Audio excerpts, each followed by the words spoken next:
бусдын сайн сайхны төлөө батантай үнгүй өгсөн эрдэмтэд гэд ингээд ер нь бол хүмүүсийн хүн төрөлхтний амьдралд маш гоё зүйл зохион бүтээсэн. Гэхдээ тэрийг үн төлбөргүйгээр бид нар ташиглуулсан ийм хоёр мундаг эрдэмтэн зохион бүтээгчдийн тухай ярина. Буянтай хүмүүсийн талаар ярих гэж байна гэсэн үг тийм. За тэгэхээр эхний танилцуулгын эрдэмтэн болохоор Шведийн эрдэмтэн Нильс Болон гэж ийм хүн байна. За тэгэхээр энэ Нильс Ивар Болон гэдэг хүн 1920 онд Шведийн Харниасанд гэдэг ийм хот төрсөн гинэ. Тэгээ 1939 онд Харниасанд Ларавик гэдэг ийм тусгай дунд сургуульд төгсөхдөө механик инженер болсон юм байна. За 1942 онд Шведийн нисэх хонгоц үйлдвэрлэгч Saab гэдэг компанид ажилд оронгуудаа нисэх хонгоцны зохион бүтээгчээр ажиллаж эхэлжээ. За тэгэхээр эндээс ажлын гараа нэхэлсэн гэж хэлж болно. За энэ үедээ нисгэгчийн аврах суудал буюу нөгөө хөөрөх суудал боловсруулах багийн бүрэлдэхүүнд ороод уг суудлыг зохион бүтээхэд хувь нэмрээ оруулсан юм байна. За нисгэгчийн аврах суудал гэхэлэр яг юу гэдэг юм гэхээр одоо бид нар сайн мэдгүй байж магадгүй заяа.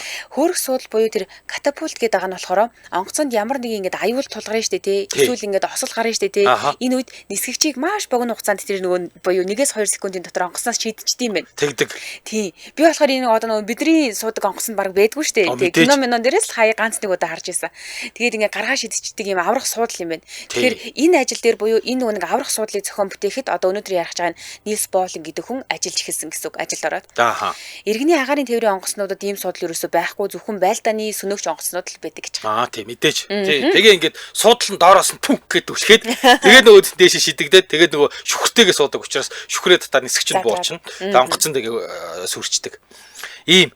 За 1950-ад оны үед онгоцны нисгч нар нисгэгчид жолооч нар автомашины жолооч нар ялангуяа бүр уралдааны машины жолооч нарыг хамгаалах ямар нэгэн тоноглол байхгүй байсан юм байна. Ер нь бол яг уу ингээд нэг юм суудлын бүс мүсгээд нэг юм одоогийнхтай харьцуулбал айгүй болох ийм байсан. Тэрнээсээ болоод ер нь бол ялангуяа энэ уралдааны машины жолооч нар осолд ороод ингээд нас барах, нас бардах юм гэхэд бүр эдгэрч хүнд өвчин тусах тахир дутуу болдго юм байл та. Тэгээ насан туршийн карьерийг алдах. Тэгнь. Тэгээд ингээд эсрэгээр ингээд автомашины хүчин чадал нэмэгдээд идэг. Улам л хурдтай болоод идэг машинууд.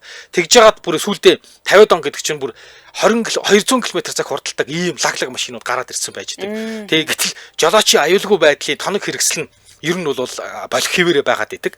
Тийм болохоор юу хийсэн бэ?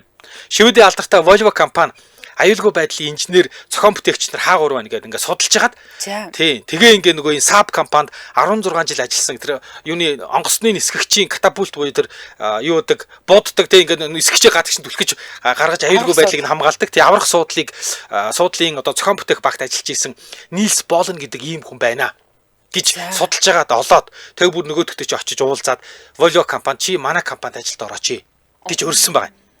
За ингээд 58 онд Нильс Болон Volvo компанид аюулгүй байдлын инженерийн ажилд оржээ. Тэгсэн тухайн үед уралдааны машины жолооч нар хоёр цэгийг холбосон гэх юм уу та. За зөвхөн бүслэгээр хөндлөн татдаг. Ингээд бүслэгээр баруунаас зүүн тийш татчихдаг. Одооны онгоцон чи бараг тэгдэг штэ тий. Баруунаас зүүн тийш татчихдаг. За тий. Тиймэрхүү л ганцхан тийм одоо юутай суудлын бүстэй. Тий тэгээ ийм суудлын бүс хэрэгэлдэг байж л тий. Тэгэнгუთ эн чинь ингээд машин огцом торомслоход цээжин гисэх нь ерөөс ямар ч даруулга байхгүй. Тэгэхээр шууд тий нүрээрээ ингээд урагшаага өрүүлээ зохиод тэгээд тэрнээсээ болоод толгой нүүр нь гимтдэг бэртдэг байсан юм байна. Тий тэгэнгუთ ерөөсөө ингээд жолооч нар энэс болоод тархинда гимтэл аваад нас ороод байсан. Тий ингээд чэйжин гисэх нь ерөөсөө тэр чигээрээ юугүй хамгаалтгүй учраас тэгээд юу яасан бэ? Энэ асуудлыг шийдмээр байна. Тий. За ингээд ямар ч байсан бүслэг хэсгээр ингээд нэг юм хоёр цэгийг холбоод баруунаасаа зүүн талаасаа ингээд нэг юм суудлын бүсээр дарчаад байна. Гэтэл толгой нүүрэг хэсэг нь торомслонгууд урагшаага очиж өрүүлээ зохиод тэрнээсээ болоод тархинда гэмтэл аваад бүр нас ороод эсвэл тархины гэмтэлтэй хүн болоод байна. Яах вэ гэсэн баг. Жөө. Тэгсэн чинь нөгөө Нильс Болон ч Volvo компани ингээд ирж байгаа штэ тий. Тэгээ ирээд энэ загварын суудлын бүсний одоо нөгөө сул талыг нь аягүй сайн мэдэрсэн юм байна. За энэ бол ерөөсөө л ингээд урагшаа очиж мөргөөд байна тий. За тэгээ өөр шинэ байдлаар туршилт хийж үзэж байгаа байхгүй юу? Яаж туршиж чинь гэсэн чинь ингэсэн. Суудлын бүсийг нөгөө ташуулдуулж буюу баруун мөрөн дээрээс зүүн тал руугаа ингэж нөгөө боогддог байдлаар туршилсан. За одоо энэ нөгөө бидний мэдэх нөгөө автомашины суудлын даруулга штэ тий. Хамгаалтын бүс тэрнтэй аягүй төстэй болж ирж байгаа. Баруун мөрөн дээрээсээ зүүн ташаараа татж байгаа. За тэгсэн чинь нөгөө нэг юм өргөх үед жолоочийн нүүр, толгой, цээж ингээд хамгаалагдчихад байгаа байхгүй юу? Гэхдээ бүксээр урагшаа гулгаад урдлынхаа нөгөө тоноглолтыг очиж мөргөөд байна гинэ. За. Урдтал нөгөө нэг хинах самбар мамбар үл амар олон юмуд байгаа штэ. Эднийг очиж мөргөөд ерөөсө болохгүйсэн гинэ.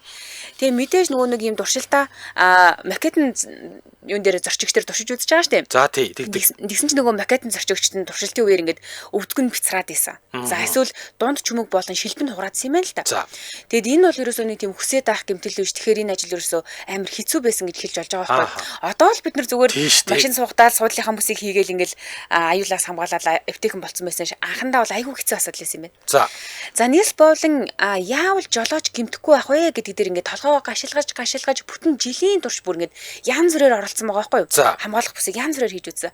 Тэгээд туршилт хийж явсны эцэстээ орчин үеийн 3 цэгийн хамгаалтыг зохион бүтээсэн гэж байгаа. За энэ 3 цэгийн хамгаалт гэж юу яриад байгаа гэхээр мөр бүсэлхийнээс гарсан бүсийг ингээд нөгөө татаж авчираад нөгөө талын бүсэлхийний харалтаа бусалдаг ийм суудлын бүсийг хэлж байгаа. За тий. За ер нь бол шүү дээ яг амьдрал дээр ингэдэг гинэ хамгийн найдвартай хамгаалах бүсэл 5 цэгийн хамгаалах бүс байсан юм байна. За. Тийм гэхдээ энэ нь болохоор нэгдүгээр нөгөө нэг хүн хэрэглэхэд тохиромжгүй. Тэгээ хоёрдугаарт илүү өндөр өртөгтэй байгаа юм байна л та. За гэхдээ нөгөө нэг одоо ч гэсэн энэ 5 цэгийн хамгаалах бүсийг уралдааны жолооч нар онгоцны нисгэгч нар ашигладаг гинэ. За энэ юу гэдэг гэсэн чинь хоёр хөлнийхэн завсраас ингээд нэг юм хамгаалагч гарч ирнэ. За нэг те. Тэгээд бүсэлхийн хоёр талаас нэг гарч ирнэ. Баруун зүүн талаас нь. Ингээ 3 болчихж байгааз мөрөн дээрээс 2 гарч ирнэ. Тавуулаа ингээд 5 талтаа ингээд яг бүсэлхийн хэсэг дээр уулздаг те. Яг ингээд хөвлийн хэсэг дээр ингээд уулзж байгааз энэ хэсэг болохоор 5 цэг ингээд байгаа юм. Бидний нөгөө нэг суудлын бүс чинь одоо нөгөө нэг 3 цэгийн. Тийм. Тэгэхээр энэ 5 төрлийн хамгаалах бүсийг одоо нөгөө нэг хүүхдүүдийн тэргэнд бас ашигладаг шүү дээ.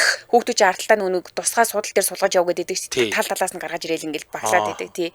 Яагаад тэгэхээр нөгөө хүүхдүүд ямар нэгэн байдлаар тэргэн дээрээс унахаас нөгөө хамгийн сайн хамгаалдаг бүс учраас энэ 5 цэгийн бүсийг айгуу сайн ашигладаг юм байна. За харин хоёулаа хамтран ажиллагчаа танилцуулж. За. За хамтран ажиллагчаар бөөрийн хос бөөрийн ховрожоор нефрис хамтран ажиллаж байна. За энэ болохоор 100% ургамлын гаралтай жоргу болгодог ийм байгаа юм. Тий, тэгээ мэдээж эмээ авчаа та эмчээс зөвлөгөө авч болно. Эсвэл эмзүүчээс нь зөвлөгөө аваад хэрэглэж болно. Жоргу болгодог учраас бүх эмээ сангуудаар байгаа. Тэгээ гатнаас нарах юм бол юм ногоон өнгөтэй нефрис гэж бичсэн. Тэгээ дотор талдаа капсултай 10 ширхгээр хайрцгаар авах юм бол ингээ 10-тай 100 ширхэг юм блэ.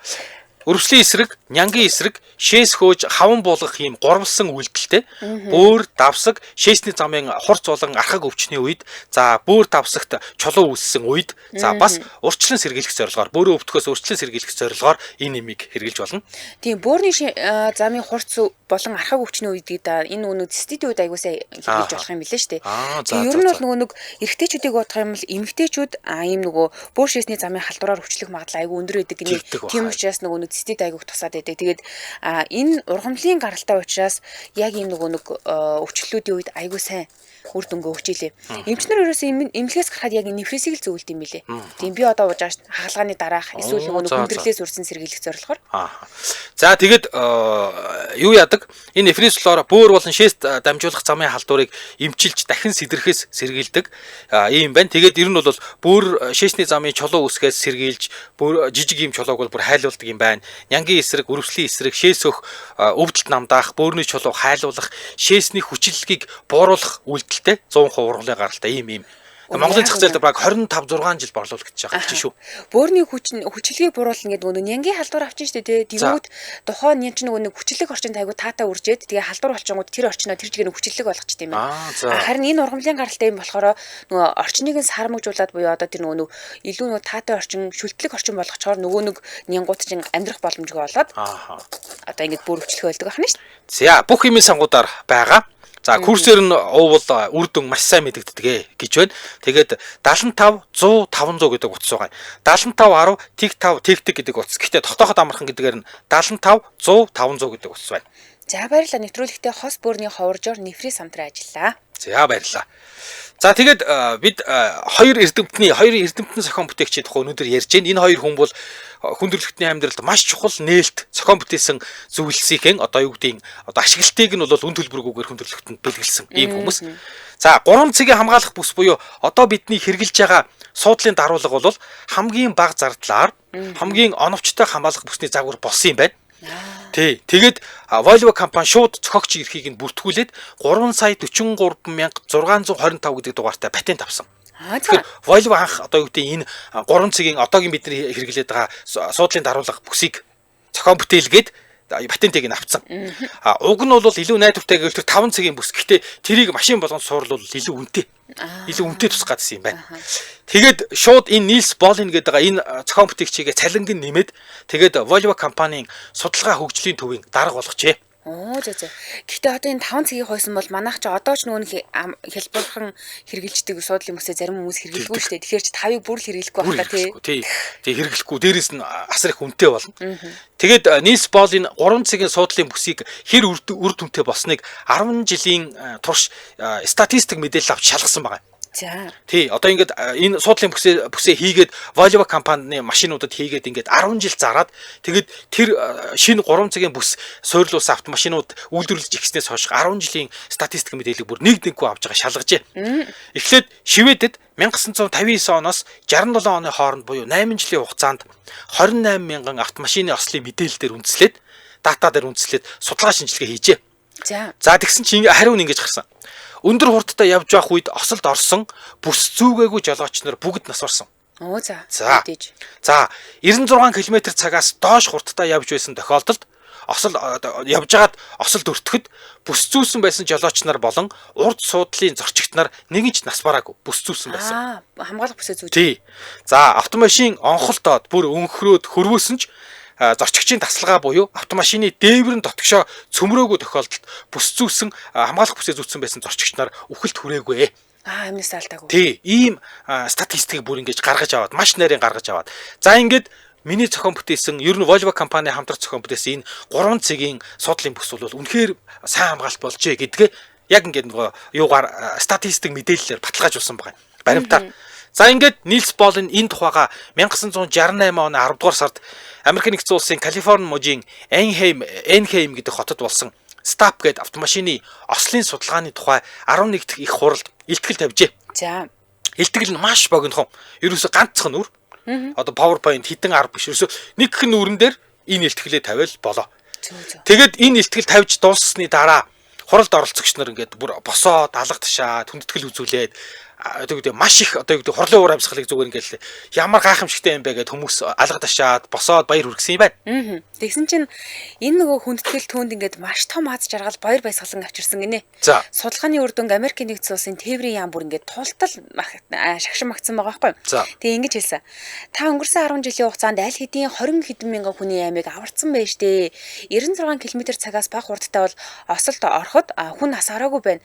Тэгэхээр энэ суудлын бүс зүүсэн хойдлын зорчигчд бас насараг байгаа даа шүү дээ. Энэ бол өстой мундаг үзүүлэлтгэл юус ингээл алга ташаал нижигнүүлээл. Тэгээ би та нарт ингээд нөгөө нэг Америк тодтолтаалагдж байгаа бүх автомашиныг таны зохион бүтээсэн энэ 3 цагийн хамгаалтын бүсээр тоноглоё. Хэрэглэх шаардлага тавина. Бүх зорчигчдод энэ шаардлагыг тавина. Та харин патентийнхаа үн хүртгийг нэг жоохон боломжийн байх талаас нь харж өгөөрэй гэж хэлсэн юм байна. Америк нэгдсэн улс талаас.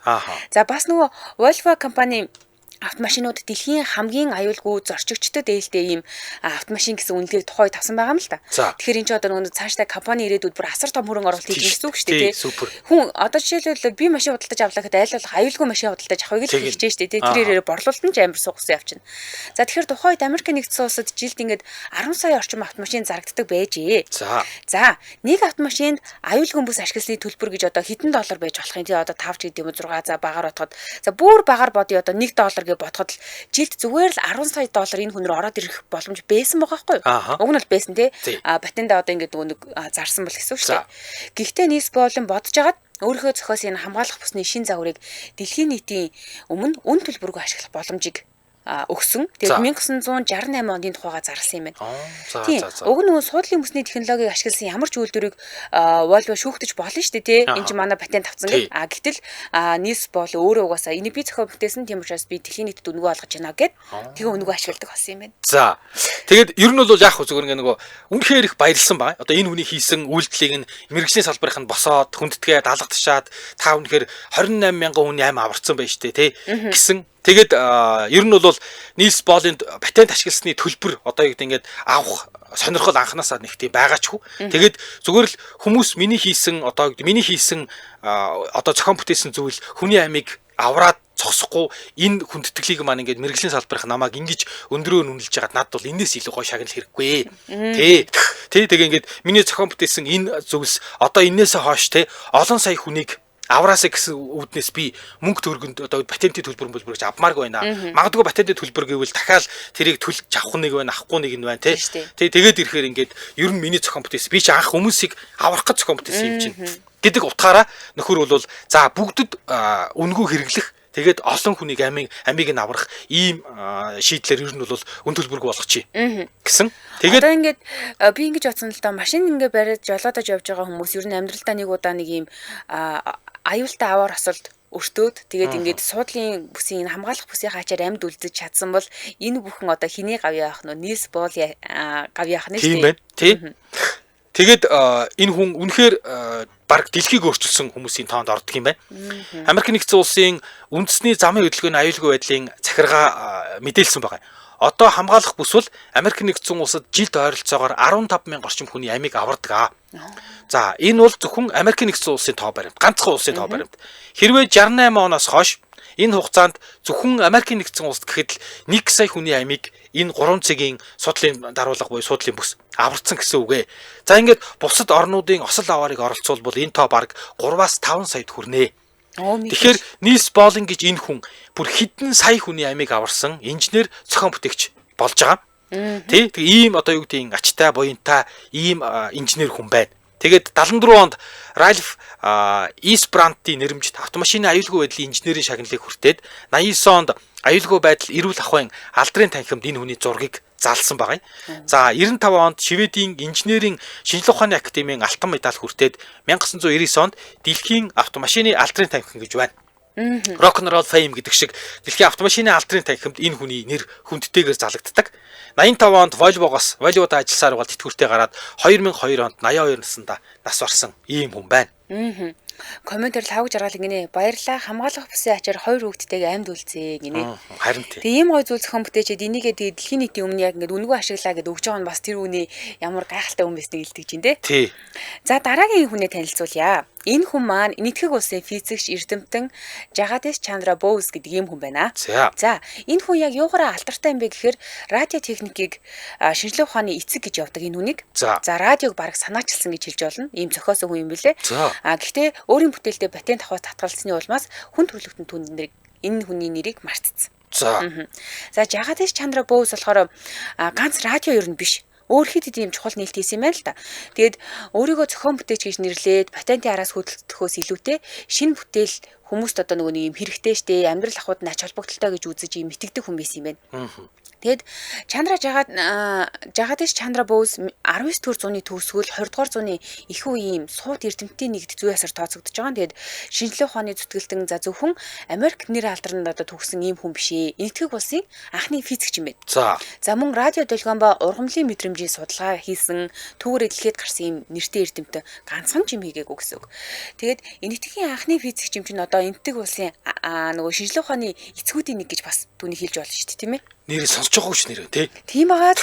За Жагадиш Чандра Боус гэж хүн 1858 оны 11-р сарын 30-нд Бенгалийн буланд за Мимесингх гэдэг хотод төрсөн. За энэ Мимесингх гэдэг хот бол одоо бол Бангладеш нутаг дэвсгэр. Тэр үед бол Британий харьяанд байсан юунд байгаа. Энэтхэгийн нутаг дээр байгаа. Тэгээд аав нь болохоор орон нутгийн Брахма Самаж гэж нийгэмлэгийн тэргүүлэх гишүүн. За хэд хэдэн газарт орон нутгийн захиргааны орлогч дарга, цагдаагийн туслах комиссар гэдэг ингээд өндөр төрийн өндөр албан тушаалтай байсан хүн.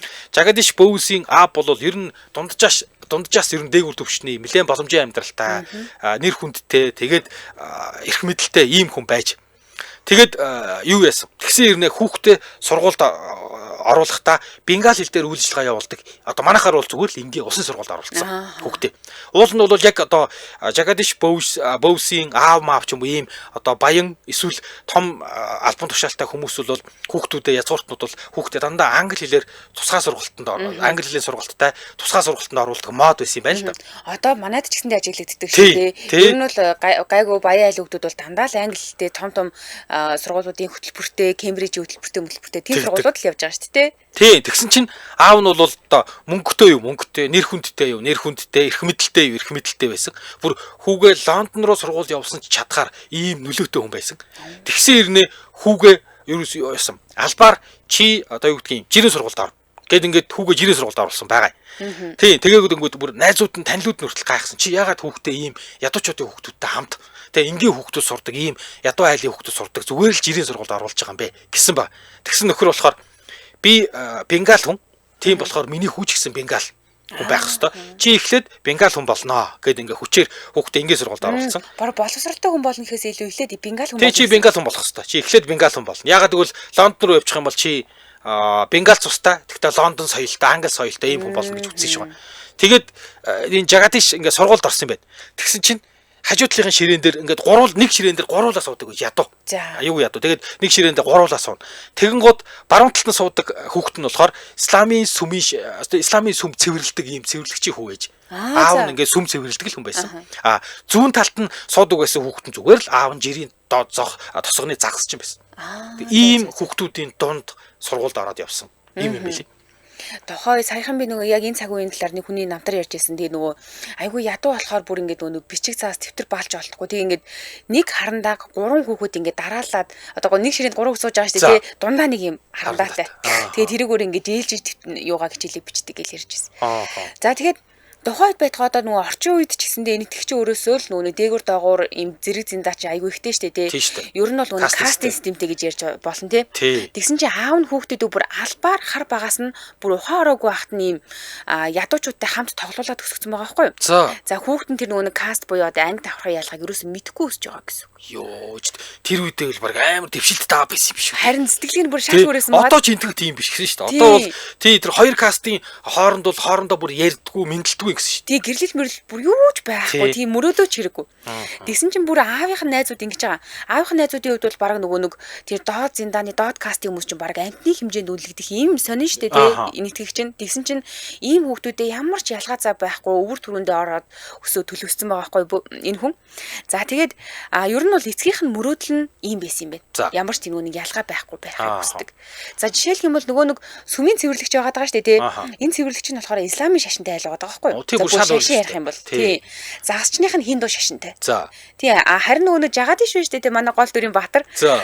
Жагадишийн аав нь муслим шашинтай, ээж нь бүр католик хүн байсан. Шаал өөр ийм шашнуудтай.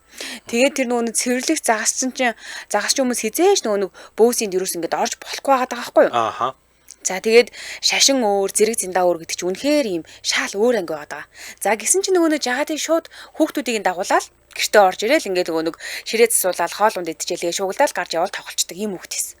Одоо бид нар найзуудаараа орж ирээл ингээд идэх юм байвал идэл нэг боо борс эргүүлчихэл гараа авчдаг шүү дээ. Яг тэрэн шиг. Тэгээд энийг нөгөө юуны сүм цэвэрлдэг одоо найзынхнаа хүүхдээсээ сонссон байгаа байхгүй юу? Тэгээ айгаад бүр ингэж уйлжсэн гэдэг заяа. Яагаад гэхээр тэдний зарцнаар чамайг барьж аваад зодчоогүй юм уу гэрт нь орж инглээ гэд. Одоо аавынхын цэргүүд ирээд бид нарыг бүгднийг бариад шоронд хийн зодуулаас халуул их юм яана гэд ингэж уйлжсэн байгаа байхгүй юу? Гэтэл бүр ингэж нөгөө энэ Жагадишийн аав нь бүр яагаад ч хүн тэгээ загас чинь бас хүүхдээ ингэсэн байгаа. Намайг шоронд хийлгэх чинь дутаа юу чи бити тэдний хүүхдүүдэд дахиж ингэж нийлээ дахиж ойр тоглоод байгээд ингэж бүр загнаад өөрөө хүүгээ барьж аваад ингэж зодоод исэн байгаа байхгүй амар. Тэгсэн чи яг энийг нөгөө Жагадиш харчаад тухайд 9 настай байсан юм байна. Тэгээ нөгөө загас чинь аав дээр нь очиод дахиж хүүхдээ зодвол зүгээр өнгөрөхгүйгээ бүр хатуу анхааруулж исэн гэж байгаа. Аав энэ. Тий. Тэгээд нөгөө тосгоны борчуудтай ингээд нийлж өссөн амьдрал бол энэ Жагадиш Боус гэж энэ хүнийг байгалийн ухаанд айгуу дуртай болгосон юм байна л да. Тэгээд ер нь зүгээр ингээд нөгөө ядуу хүүхдүүд ингээд тоглоом байхгүй, тоглоомын төв байхгүй, тоглох газар байхгүй, хамгийн элбэг дэлбэг байгаа нь байгаль. Тийм. Тэгэл ерөөс ингээд янз бүрийн амтан, шувууд сонирхдог. Тийм ийм л байж. Тэгээ байгаль дээр үнгүй байгаа тэр амттыг л сонирхож, шохорхож судалдаг байсан юм байна. Тэгээд энэ Жагадиш хүү ер нь бол манайхны ил дээр бол нэлээд тийм одоо хөрвийн аргаар нэлээд хинэггүй аргаар ингээд өсөө том болцсон. Тий. Тэгээд борчуудын сургуульд баг боловсрал эзэмшээд дараа нь харин аав нь ёстой шууд Дака гэдэг хоттойгоо SFX Green Herald гэдэг англи хэлний сургуультай олон улсын сургууль руу шилжүүлсэн. Дунд сургууль руу нь болоод.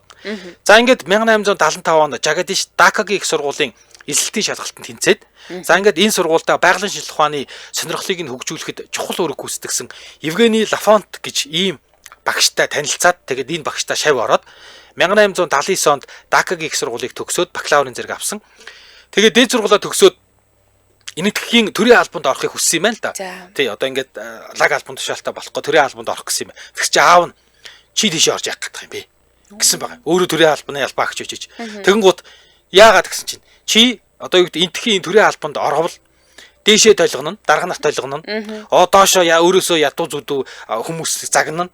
Иннээс өөр шамд ямар ч шийд байдаг юм аа. Ер нь энэтхэгийн төрийн албаныхан дээшээ дарга нартаа толгонд сурдаг, доошоо ядуусыг загнад сурдаг ийм л амт юм. Над чиг нэг ийм гачи юм болно. Өөрөө нөгөө хэцүүг нь мэдээд энэ. Тий, тэгээ над чиг нэг ийм гачи юм болно. Чи өөрөөсөө өөр хинийгч захирдаггүй, бас хиндэж чи захирагддаггүй ийм ажил олж хийхгүй юу чи? Ямар ажил юм? Гэсэн байгаа. За. Тий, тэгээд нөгөө энэ жагадич чи бүр гайхаад их сургуулаа төгссөн, тий, сайнч төгссөн. Гэхдээ тийм ажил гэж ямар юм байд юм бэ гэсэн чинь эрдэмтэн хий. Эрдэмтэн бол тийм бэ тий. Эрдэмтэн бол өөрөө өөрийгөө л дарга бол. Чи бити хүн захирч бусдын амьдралыг шийдээд ээ.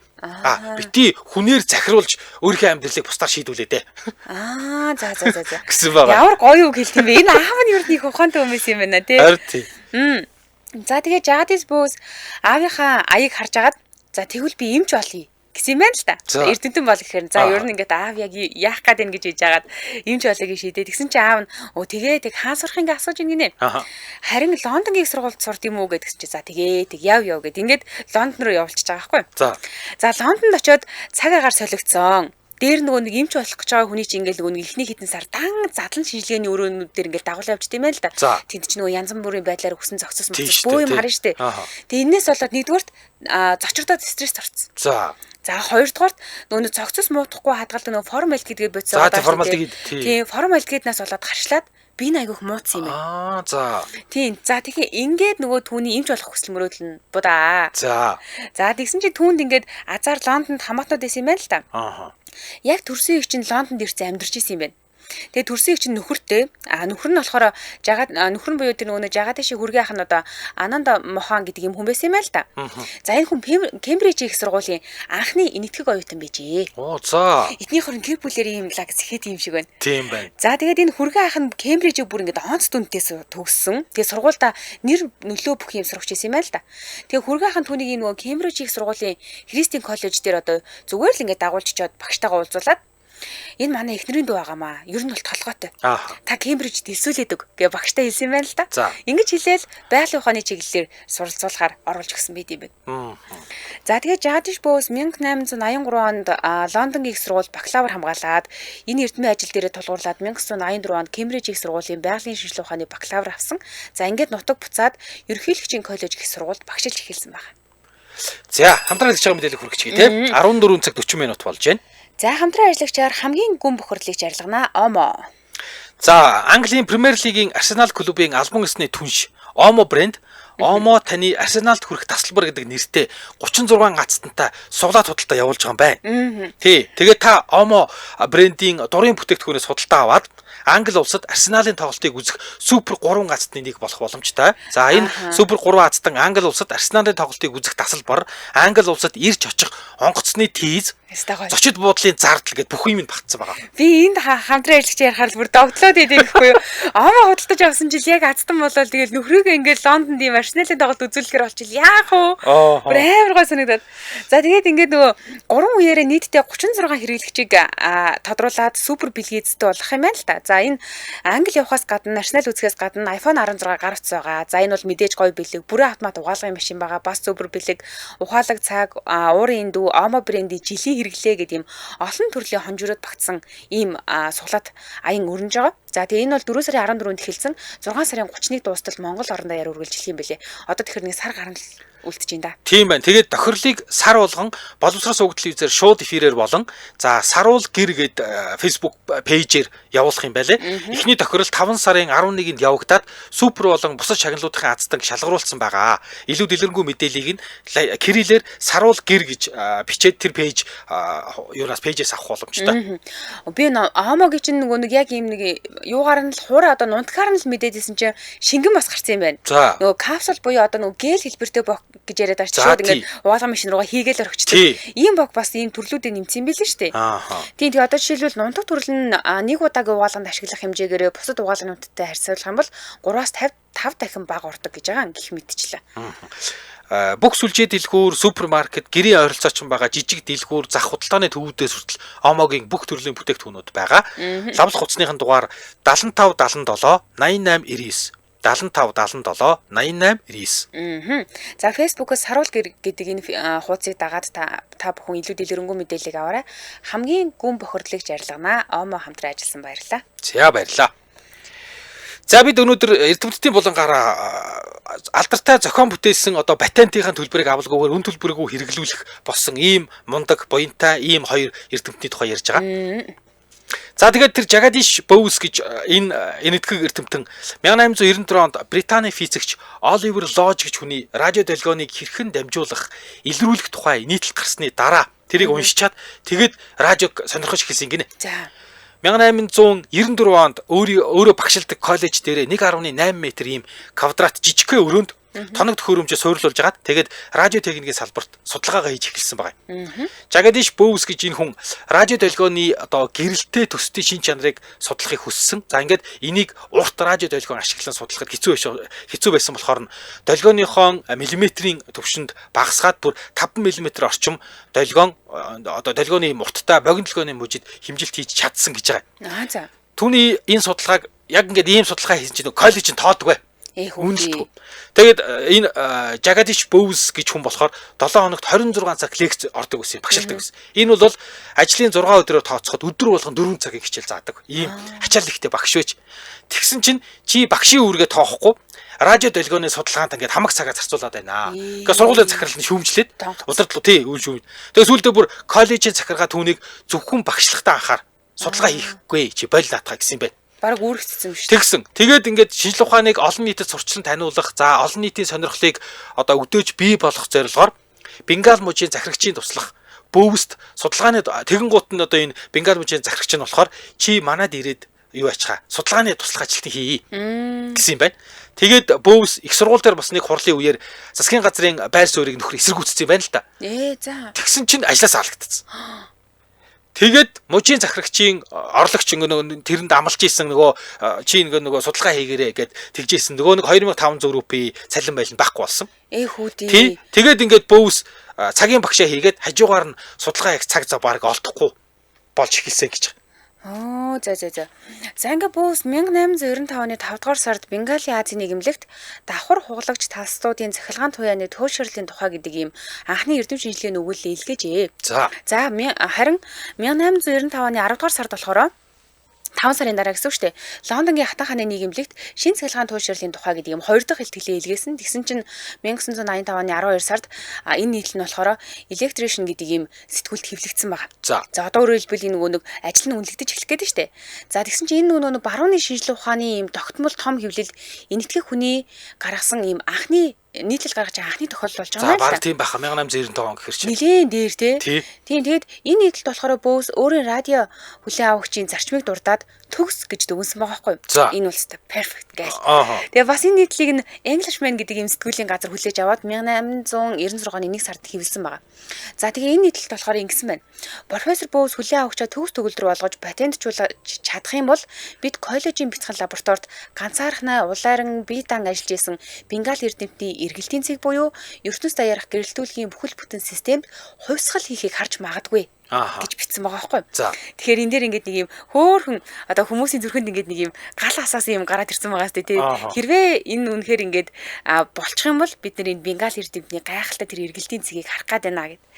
Тэгээ 1895 оны 11-р сард Колката хотын нийтийн танхимд олон нийтийн өмнө болсон үзлэг дээр ийм Боус миллиметрийн долгионы урттай богино долгион хүний биеийг яг яаж нэвтлээд байгаа. За.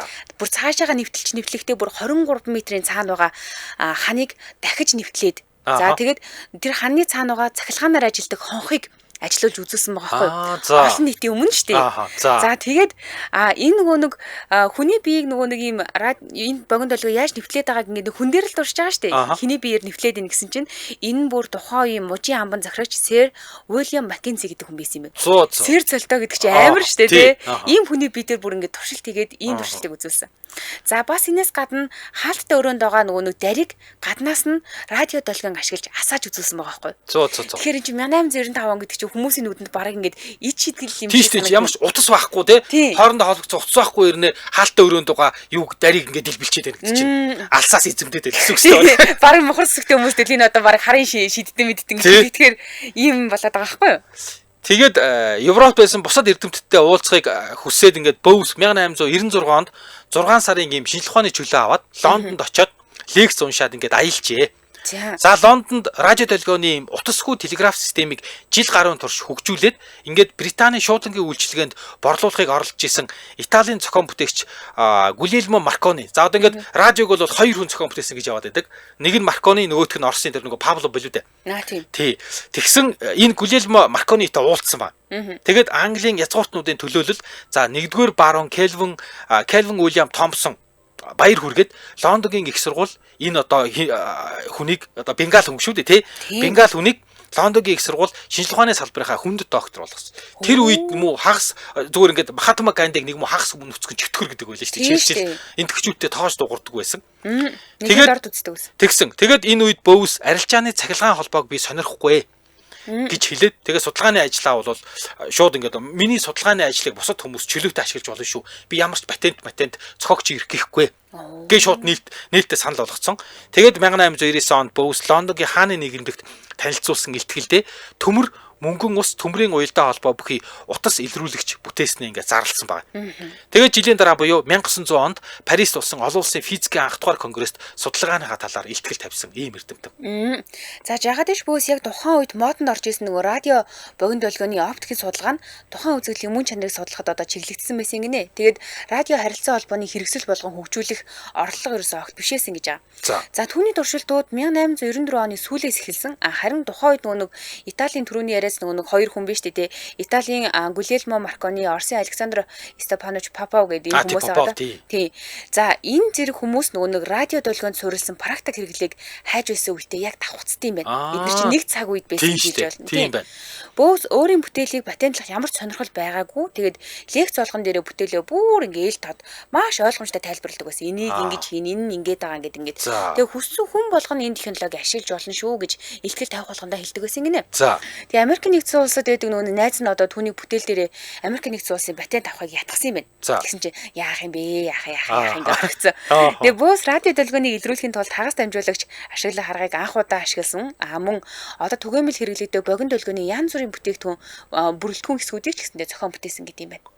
Тэгээд яг үнийн эрэхтэй бол 1954 он хүртэл буюу одоогийн буюу ер нь энээс хойш энэ 1900 оноос хойш 50 гаруй жилийн хугацаанд миллиметрийн долгионы урттай судалгааны ажил баг хийгдэг юмэл энэ Bowes гэдэг үнээс хойш.